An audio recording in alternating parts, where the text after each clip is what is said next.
गोपालपुर विधानसभा क्षेत्र में जर्जर सड़कों, बदहाल संपर्क मार्गों और बाढ़ कटान की समस्या को लेकर भाजपा के पूर्व जिलाध्यक्ष एवं प्रदेश कार्यकारिणी के सदस्य जयनाथ सिंह ने स्थानीय जनप्रतिनिधि को घेरा है। उन्होंने विधायक निधि से स्वीकृत कार्यों और खर्च हुई धनराशि का पूरा ब्यौरा सार्वजनिक करने की मांग करते हुए जनता के पैसे का हिसाब जनता के सामने होना चाहिए। करतालपुर स्थित अपने आवास पर शुक्रवार को आयोजित प्रेसवार्ता में जयनाथ सिंह ने कहा कि गोपालपुर क्षेत्र के ग्रामीण इलाकों में कई संपर्क और लिंक मार्ग बदहाल हैं। जगह जगह सड़कें टूट चुकी हैं और गड्ढों के चलते लोगों की आवागमन में परेशानी हो रही है। उन्होंने करीब 2 किलोमीटर लंबी सड़क का उदाहरण देते हुए कहा कि सड़क पर गड्ढे हैं जबकि वहां विधायक का बोर्ड लगा हुआ है। यदि सड़क के लिए बजट स्वीकृत हुआ था तो काम धरातल पर क्यों नहीं दिखाई दिया, इसका जवाब जनता को मिलना चाहिए। उन्होंने विधायक निधि के इस्तेमाल पर सवाल उठाते हुए कहा कि धनराशि जनता के पैसे से आती है और इसका इस्तेमाल क्षेत्र की मूलभूत सुविधाओं के विकास में होना चाहिए। उन्होंने विधायक निधि से स्वीकृत पूर्ण और निर्माणाधीन कार्यों के साथ खर्च की गई धनराशि का पूरा विवरण सार्वजनिक करने की मांग की। जयनाथ सिंह ने गोपालपुर क्षेत्र में बाढ़ और कटान की गंभीर समस्या का भी मुद्दा उठाया। कहा, खराब सड़कों के कारण ग्रामीणों को स्वास्थ्य सेवाओं तक पहुँचने में भी परेशानी हो सकती है। जनप्रतिनिधि का दायित्व तो केवल क्षेत्र का दौरा करना नहीं बल्कि ग्रामीण महिलाओं और आम जनता की समस्याओं को सुनकर उनके समाधान के लिए प्रभावी कदम उठाना है। प्रेस वार्ता में भाजपा नेता ने केंद्र और प्रदेश सरकार के विकास कार्यों को भी गिनाया। प्रधानमंत्री नरेंद्र मोदी और मुख्यमंत्री योगी आदित्यनाथ के नेतृत्व में आजमगढ़ में सड़क, शिक्षा और अन्य क्षेत्रों में हुए विकास कार्यों का उल्लेख करते हुए उन्होंने विश्वविद्यालय की स्थापना को जिले की एक महत्वपूर्ण उपलब्धि बताया। उन्होंने कहा, लंबे समय संघर्ष के आंदोलन के बाद आजमगढ़ में विश्वविद्यालय का सपना साकार हुआ। अंत में उन्होंने फिर दोहराया कि गोपालपुर में सड़क, संपर्क मार्ग, कटान और अन्य मूलभूत सुविधाओं को लेकर स्थानीय जनप्रतिनिधि को जनता के सवालों का जवाब देना चाहिए तथा विधायक निधि के खर्च का पूरा हिसाब सार्वजनिक किया जाना चाहिए। क्या कहा उन्होंने, सुनिए आप उनकी बात। प्रेस वार्ता करने का एक ही उद्देश्य है कि आजमगढ़ जनपद में 10 की 10 विधानसभाओं पे समाजवादी पार्टी के विधायक और 2 पार्लियामेंट जो भी उस पे भी समाजवादी पार्टी के सांसद हैं और जिला पंचायत अध्यक्ष भी समाजवादी पार्टी के हैं और नगर पालिका के चेयरमैन भी समाजवादी पार्टी के हैं। और इन लोगों ने, मैं मुख्य रूप से गोपालपुर विधानसभा की बात करना चाहता हूं कि लगातार गोपालपुर विधानसभा की जनता ने, सम्मानित जनता ने अपने जनप्रतिनिधि को चुनने का जब काम किया, काफ़ी लोगों के बड़े बड़े वादे थे कि क्षेत्र के विकास के लिए हम कोई कोर कसर नहीं छोड़ेंगे, लेकिन मुख्य रूप से धरातल पे कोई कार्य नहीं हुआ। मैं अभी गोपालपुर विधानसभा का दौरा कर रहा था और क्षेत्र की समस्याओं को मैं देख रहा था। अभी माननीय मुख्यमंत्री जी ने आजमगढ़ जनपद में यहाँ करके 10 विधानसभाओं में जितना भी कार्य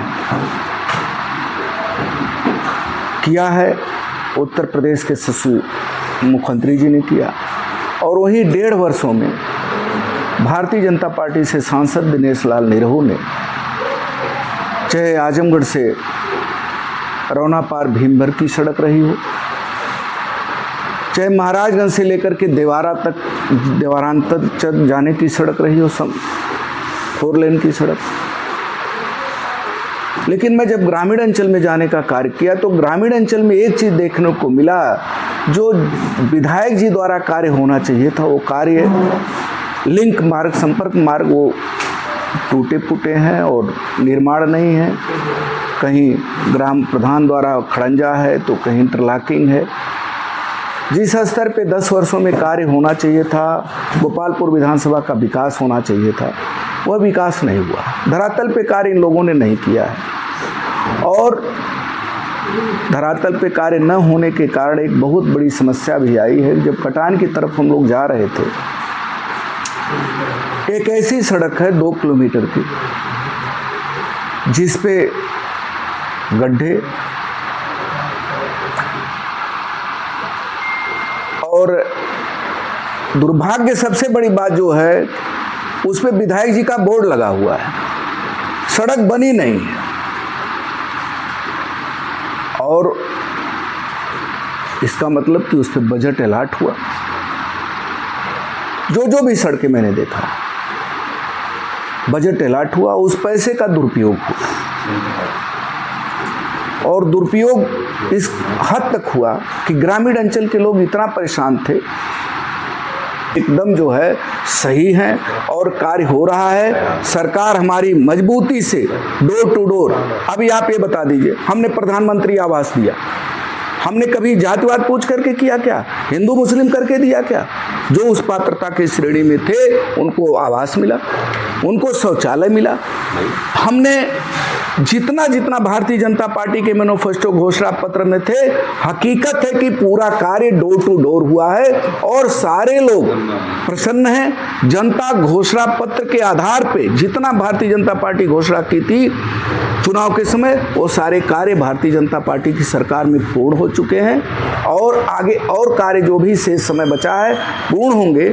और जितनी भी सड़कें अधूरी हैं, मेन सड़कें सब देख लीजिए, हर जनपद के कोने कोने में सारी सड़कें हो गई और विकास का कार्य होगा।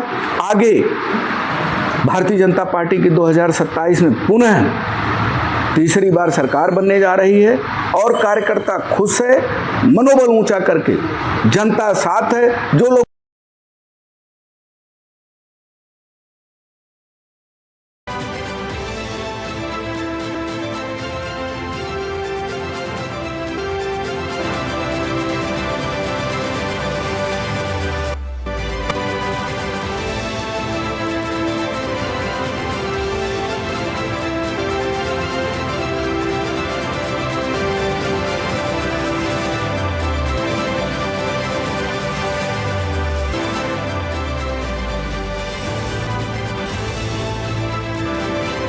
नर्सिंग में करियर बनाना चाहते हैं लेकिन सही कॉलेज की तलाश है?